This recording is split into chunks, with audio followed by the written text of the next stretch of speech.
Que a paz do Senhor esteja com todos. É uma alegria imensa poder começar mais este tempo de estudo aqui no Hope, o Centro de Aconselhamento Bíblico da nossa Igreja da Morada. Hoje, a gente vai embarcar numa jornada de 21 dias para renovar nossa mente. E olha, isso vai muito além de uma dica de autoajuda, viu? É, na verdade, um chamado bíblico, uma convocação essencial para a vida de todo cristão.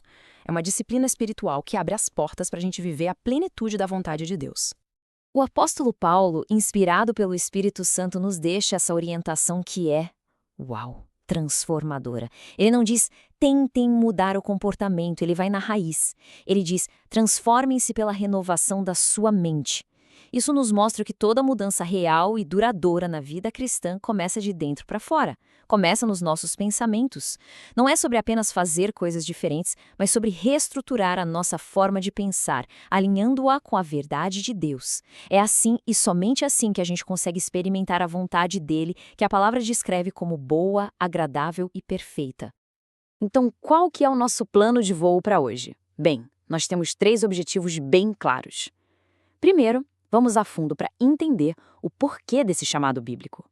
Depois, vamos descobrir uma ferramenta incrível que a própria ciência nos ajuda a entender, mostrando como o nosso cérebro foi projetado para mudar. E por fim, a parte mais prática. Vamos aprender um método, um passo a passo, para a gente de fato começar a transformar os nossos pensamentos. E aqui está o mata da nossa jornada. A gente começa com um fundamento, a base teológica, entendendo a nossa mente como um verdadeiro campo de batalha espiritual. Logo em seguida, vamos explorar o que a ciência tem a nos dizer sobre a mudança no nosso cérebro. Depois, mergulhamos no passo a passo prático, primeiro desconstruindo os pensamentos ruins e depois reconstruindo com a verdade. E para fechar, vamos usar uma analogia linda para entender tudo isso como um cuidado contínuo e diário. Vamos lá então. Nossa primeira sessão, o combate pela mente. A palavra de Deus é muito clara ao descrever a vida cristã não como um parque de diversões, mas como uma luta, uma milícia. E o principal campo onde essa batalha acontece é a nossa mente. É exatamente aí que os nossos velhos hábitos, os padrões do mundo, entram em conflito com a nova vida que recebemos em Cristo. E nesse campo de batalha existem basicamente 2 caminhos. De um lado, a Bíblia nos chama a cultivar o que ela chama de a mente de Cristo. Filipenses 4:8 nos dá a lista. Pensar no que é verdadeiro, nobre, justo, puro, amável. Do outro lado, existem o que a Bíblia chama de fortalezas. São padrões de pensamento que se entrincheiraram na nossa mente, como amargura, medo, ansiedade crônica, autodepreciação. A nossa missão como soldadas de Cristo é demolir essas fortalezas e cultivar, dia após dia, a mente de Cristo. E aqui vem a melhor notícia de todas. A gente não foi enviado para essa guerra desarmado, de jeito nenhum. Paulo garante que as nossas armas não são humanas, não são da nossa própria força. Elas são poderosas em Deus. A oração, a meditação na palavra, a comunhão com os irmãos e a dependência do Espírito Santo são as ferramentas divinas que têm o poder de derrubar qualquer fortaleza mental. E o método que vamos aprender hoje é basicamente uma estratégia de como usar essas armas de forma inteligente e eficaz. Então, para fechar essa primeira parte, a grande mensagem é esta: a transformação não acontece no piloto automático. A renovação da mente exige a nossa participação ativa e intencional. É uma disciplina diária, um ato de adoração consciente, onde a gente escolhe, vez após vez, dar ouvidos à verdade de Deus, em vez de acreditar nas mentiras do inimigo, do mundo ou da nossa própria carne. Muito bem. Agora que a gente já firmou a nossa base bíblica, vamos para a segunda sessão e ver algo absolutamente fascinante. Vamos ver como a ciência, de forma surpreendente, ilumina essa verdade bíblica. A neurociência hoje nos mostra em detalhes como o nosso Deus maravilhoso projetou o nosso cérebro para a mudança, tornando aquilo que a gente lê em Romanos 12:2 uma realidade física palpável. A palavra-chave aqui é neuroplasticidade. Parece um palavrão, né? Mas a ideia por trás é bem simples e revolucionária. O nosso cérebro não é uma peça de concreto, fixa e imutável. Ele é mais como argila, é maleável. Cada pensamento que a gente tem, cada escolha que a gente faz, literalmente, reorganiza as conexões físicas dentro do nosso cérebro. Ou seja, a neuroplasticidade é um mecanismo criado por Deus que torna a renovação da mente possível. Nossos pensamentos, de fato, mudam o nosso cérebro. E aí surge a pergunta, né? Quanto tempo leva para essa mudança física acontecer? Bem, estudos como os da doutora Carolyn Leaf apontam para um ciclo mínimo de 21 dias. E por que 21 dias? não é um número mágico. É o tempo que a ciência observa ser necessário para que um novo pensamento, quando praticado com consistência, saia do campo das ideias e se torne uma memória de longo prazo, uma nova estrutura física e real dentro dos nossos neurônios. E o mais incrível é que esse processo é visível, a ciência consegue observar. No 7º dia, a nova memória é como um brotinho. No dia 14, ela já está mais forte, mais estabelecida. E ao final do ciclo de 21 dias, ela se torna uma memória autossustentável, como uma pequena árvore plantada. Isso quer dizer que quando a gente pratica a verdade de Deus de forma consistente, estamos literalmente sendo coparticipantes com Deus na reescrita da arquitetura do nosso cérebro.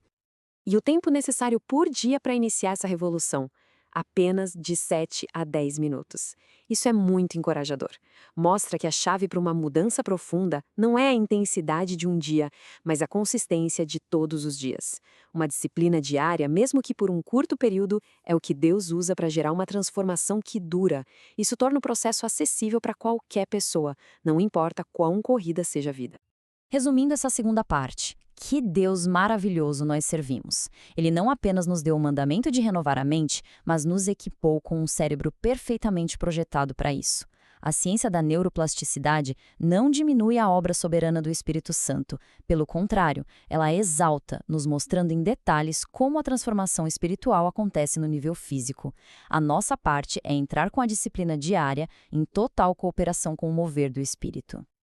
Ok, agora que a gente já entendeu o porquê bíblico e o quê científico, vamos para o como? Chegou a hora de colocar a mão na massa. Nesta terceira sessão, a gente vai ver a parte prática.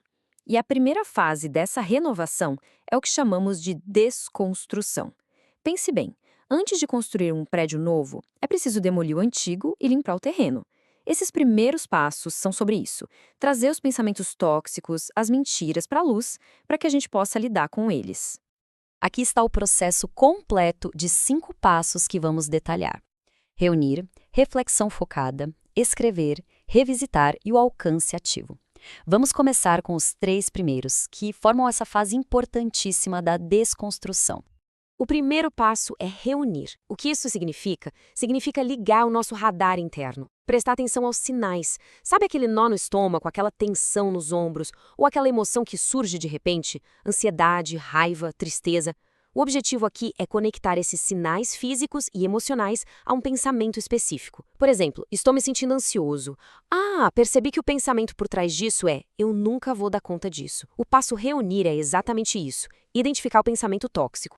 Uma vez que o pensamento foi identificado, partimos para a reflexão focada. Isso é a aplicação prática de 2 Coríntios 10:5, levando cativo todo o pensamento.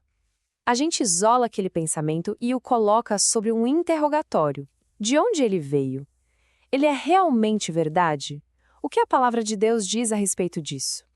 É um momento de análise profunda, de confrontar a mentira com a verdade da Escritura. O terceiro passo é escrever. Gente, não subestimem o poder de tirar um pensamento da cabeça e colocá-lo no papel. É uma ferramenta poderosa. Isso nos força a ter clareza e impede que o pensamento fique apenas ecoando na nossa mente. Ao escrever, a gente o externaliza e consegue analisá-lo com mais objetividade, como se fosse um objeto fora de nós. Escrever também aprofunda a reflexão e nos ajuda a enxergar padrões que antes estavam escondidos. Resumindo então, esses 3 primeiros passos servem para frear a bola de neve do pensamento negativo. Ao reunir, refletir e escrever, a gente interrompe aquele ciclo vicioso. Nós tiramos o poder que o pensamento tóxico tinha sobre nós e o submetemos à autoridade de Cristo, preparando o terreno para a cura e para a reconstrução. Vamos agora para a nossa 4ª sessão. Depois de identificar, analisar e expor o pensamento tóxico, o trabalho ainda não terminou. Deixar o terreno limpo, mas vazio, é um convite para que novas ervas daninhas cresçam. Por isso, a 2ª fase é a reconstrução. É aqui que, intencionalmente, a gente vai plantar e nutrir a semente da verdade de Deus no lugar da mentira que foi arrancada.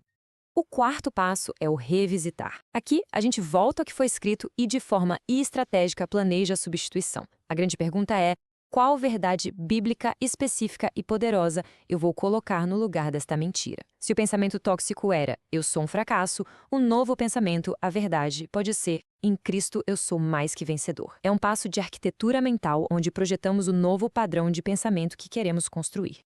E agora, o quinto e talvez mais importante passo de todos, o alcance ativo. Porque, veja bem, apenas pensar sobre a mudança não é suficiente para mudar. O alcance ativo é a ação prática que vai fortalecer e regar o novo pensamento. Depois daqueles 7 a 10 minutos de reflexão, a gente define uma pequena ação ou declaração para repetir ao longo do dia, principalmente nos momentos em que o pensamento antigo tentar voltar. É essa ação repetida que constrói a nova via neural e deixa a antiga morrer por falta de uso. Mas como é um alcance ativo na vida real, este slide nos dá exemplos excelentes e práticos. Pode ser algo tão simples como declarar Filipenses 4:13 em voz alta quando o sentimento de incapacidade vier. Pode ser fechar os olhos por um segundo e visualizar a vitória que já temos em Cristo. Pode ser uma ação física, como sorrir intencionalmente para quebrar um ciclo de ansiedade.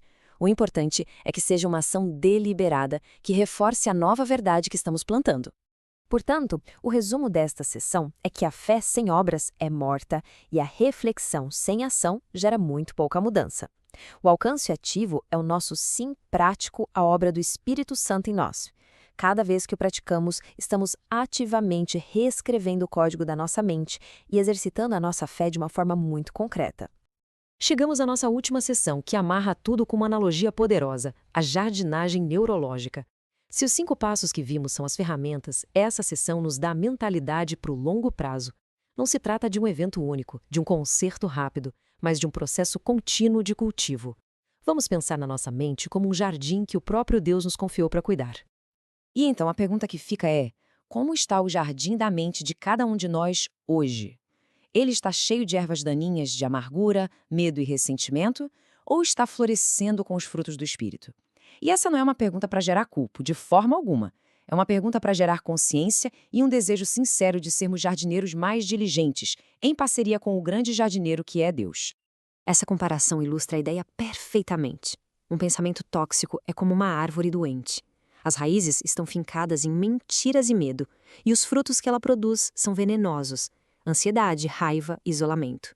O processo de 5 passos nos ensina a arrancar essa árvore pela raiz. E no lugar, a gente planta uma árvore nova, saudável, com as raízes bem firmes na verdade de Deus, na fé, no perdão. E os frutos? Os frutos são aqueles de Gálatas 5. Amor, alegria, paz, paciência. Aqui tem uma distinção muito importante. Em 21 dias, a nova semente germina. A nova memória é plantada. Mas ela ainda é uma mudinha frágil. A antiga via neural, o caminho do pensamento antigo, ainda existe, mesmo que enfraquecido. Para que o novo pensamento se torne a nossa resposta padrão, automática, a jardinagem precisa continuar. É por isso que a recomendação é estender esse processo de cuidado intencional por cerca de 63 dias, ou seja, 3 ciclos de 21. Nesse período, o novo hábito mental não é apenas uma opção, ele se torna automático. A nova trilha que abrimos na floresta da nossa mente se torna uma autoestrada, enquanto a antiga vira só um caminho abandonado e coberto de mato. E o resumo final da nossa jornada é um chamado à perseverança. A vida cristã é uma maratona, não uma corrida de 100 metros. A transformação que realmente dura não vem de um esforço isolado, mas de uma disciplina fiel, diária e perseverante. Somos chamados por Deus para sermos jardineiros pacientes e diligentes, cuidando do solo das nossas mentes para a glória dele. Para encerrar, vamos apenas recapitular os pontos centrais para que fiquem bem gravados no coração. Primeiro, renovar a mente não é uma opção, é um mandamento bíblico. Segundo, nosso cérebro, essa máquina maravilhosa, foi projetado por Deus para a mudança. Terceiro, temos em mãos um método prático de 5 passos para cooperar ativamente com Deus nesse processo. E, finalmente, a disciplina diária e consistente é o segredo para a mudança que permanece. E agora a jornada continua. Este estudo não termina aqui. Na verdade, ele começa agora. Para aprofundar, medita em passagens como Filipenses 4, Colossenses 3. Levem estas perguntas para um tempo de oração e reflexão pessoal. Peçam ao Espírito Santo que revele qual pensamento tóxico ele quer que seja o primeiro a ser arrancado. E, muito importante, não façam essa jornada na solidão. Compartilhem com um irmão, uma irmã de confiança, um discipulador. Que esta palavra final de 2 Coríntios seja o nosso lema e a nossa força. A tarefa é levar cativo todo e qualquer pensamento, não na nossa força, que é falha, mas no poder do Espírito Santo que habita em nós. Que possamos abraçar esse processo não como um fardo, mas como um privilégio. Vamos orar. Pai, muito obrigado pela Tua palavra, que é viva, e pela ciência que revela a beleza da Tua criação. Dá-nos a graça, a disciplina e a coragem para iniciar esta jornada de renovação. Que as nossas mentes sejam transformadas para a Tua glória. Em nome de Jesus, amém.